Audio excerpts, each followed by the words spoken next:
Leetcode daily challenge. It is an easy problem today. 1018 binary prefix divisible by 5. X is divisible by 5. That turns this problem into that we have to figure out what X is. So since X is representing by the subarray always start from 0, and that's gonna be 0, 0, 1, and 0, 1, 1, which obviously is a prefix problem.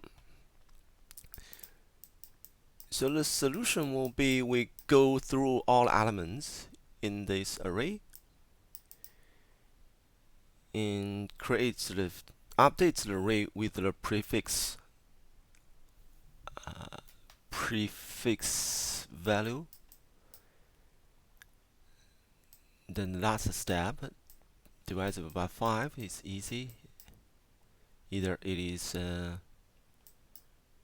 true or false.